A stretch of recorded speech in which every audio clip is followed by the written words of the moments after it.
Hello guys, good morning. So ito yung panglimang change oil natin guys ng ating Aerox 155. Hindi tayo nakapag-change oil kagabi kasi gabi na.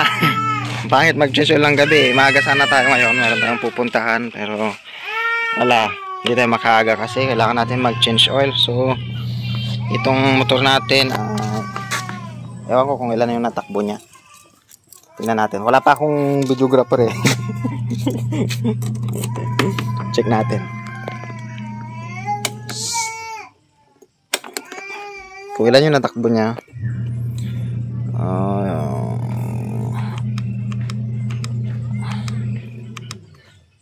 1,557 kilometer yung natakbo niya. Ayan yung oil. So change oil natin yan. Pero check natin kung ilan yung lam. Kung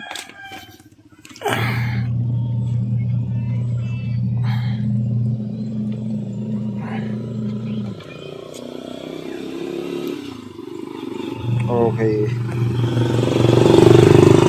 din naman siya. So yan guys, pinatagilid natin. Ito yung bagong technique na gagawin natin para may iba naman.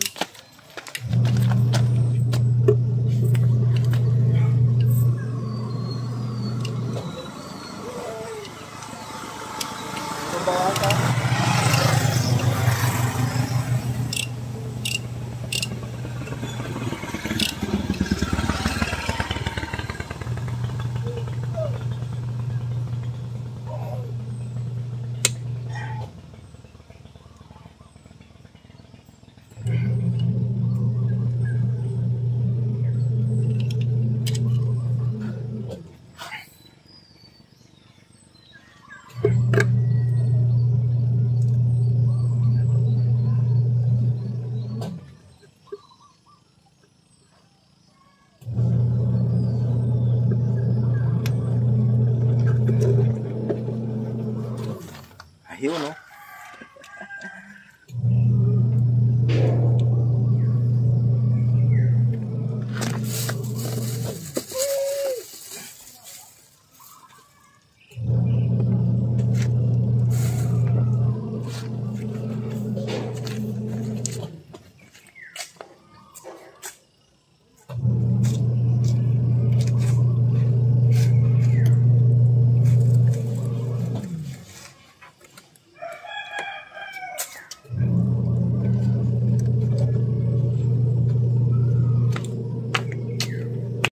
Ayan, tumagas na mali. Ayan natin. Ayan, no. So marami-rami ngayon guys. At hindi siya maganda pa yung kulay ng langis, oh. Oh, hindi siya black na black talaga. Ganda pa yung kulay niya.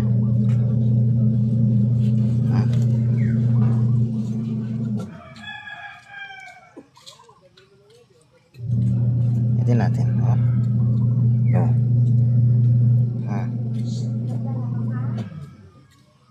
Kita nyo yung labnaw niya. Maganda pa yung kulay ng langis guys. Kaya pa niya hanggang 1.8 sana. Pero 1.5 lang binuksan na natin siya. Kasi ayan. So mapapansin nyo, maganda pa yung quality ng langis. Maganda rin naman kasi yung Yamalog guys. Tatak Yamalog yan. Yan yung lagi kong ginagamit. Ayan. So ito yung importante dito guys. So dapat linisan din natin ito. Ayan.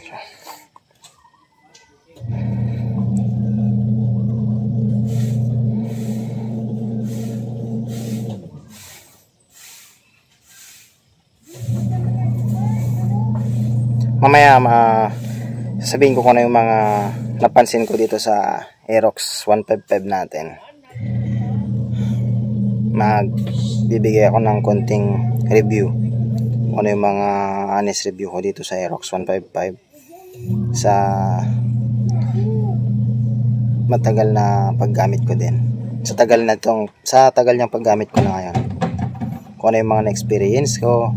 Ayan, i-share ko din sa inyo para at least yung mga nagbabalak na kumuha ng Aerox ay alam din nila. kung ano yung mga advantage ni Aerox at saka yung mga disadvantage niya. Kasi lahat ng motor maganda, pero may mga negatives din naman yan. Hindi naman lahat magugustuhan mo na talaga lahat. No? Parang kwan din yan eh. Parang babae din yan. May mga negatives din yan. Hindi lahat maganda para sa lahat na lang maganda sa'yo. Hindi. Ganun din sa motor. Lahat ng bagay, hindi lang sa motor. Ayan. So, ayan na siya. Nilinis ko. Ayan. Ayan. Kahit simpleng punas lang yan. Tapos may spring ito eh. Ito. Yung filter niya, oil filter niya. Ayan.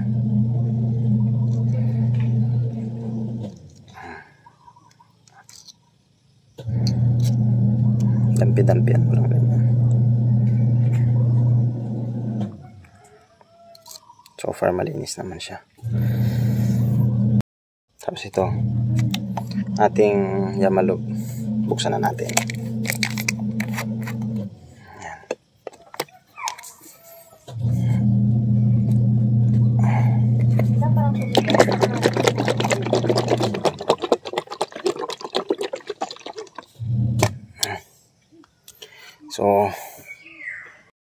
So ayan, nilagay natin yung kwan.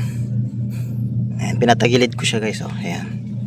Yung side stand niya at saka center stand, ganyan siya. So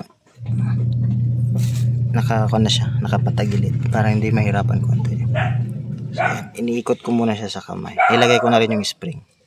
Hindi ko na i-video sa inyo kung paano ko ito nilagay kasi wala akong videographer, mag-isa ko lang. Ito yung ganito, yung mga anggal-anggal niya dito, dyan mo ipipihit. Ayan, yung sa may kuko mo, yung thumb. Ayan. Yan yung purpose niyan. Ayan. Ayan. Yun. Ayan. Ayan. Pag di na kaya ng kamay, ito na siya. Ayan. Ayan. Higpitan natin. Huwag sobrang higpit para hindi malustrit. Yung sakto lang din. Yun. Okay na yan. So ayan guys, ilalagay na natin yung langis natin. Change oil na natin. Tanggalin na natin to. Ilagay na natin ang oil. As usual, 900 lang ilalagay natin dito.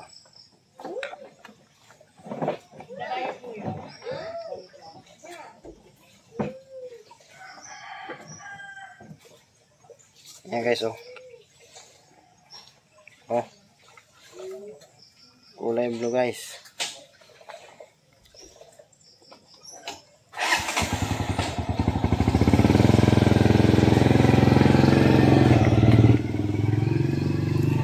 Titira tayo ng 100.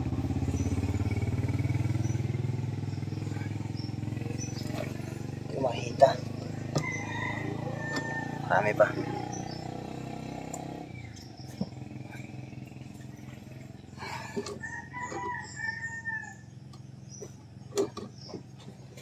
Kunti na lang.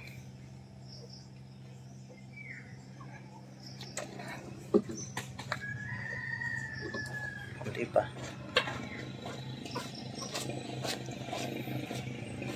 Ayan. Tira tayo ng 100 ml. Ayan, kunti pala. So nagtira tayo ng 100 ml.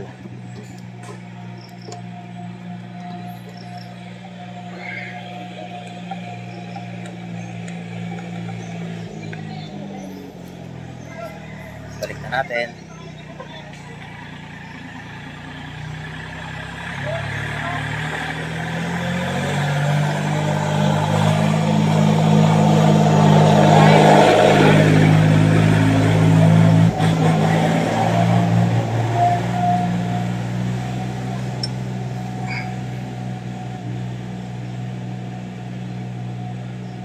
paghigpit natin is sakto lang yung kamay natin na mahigpitan. So ayan, nahigpit na natin guys. Ayan, ilagay na natin. So ayan yung position niya. Ayan yung position natin guys. Oh. Pag mag-isa tayong nag-change oil. Ayan. Nakalapat yung side stand tsaka center stand na isa. Patagilid siya. Ayan. Parang nagbabanking siya. Ayan. Para madali lang siya. Hindi naman siya natutumba yan eh. Ayan. So check natin. Tapos i-reset natin yung tawa natin yung brake.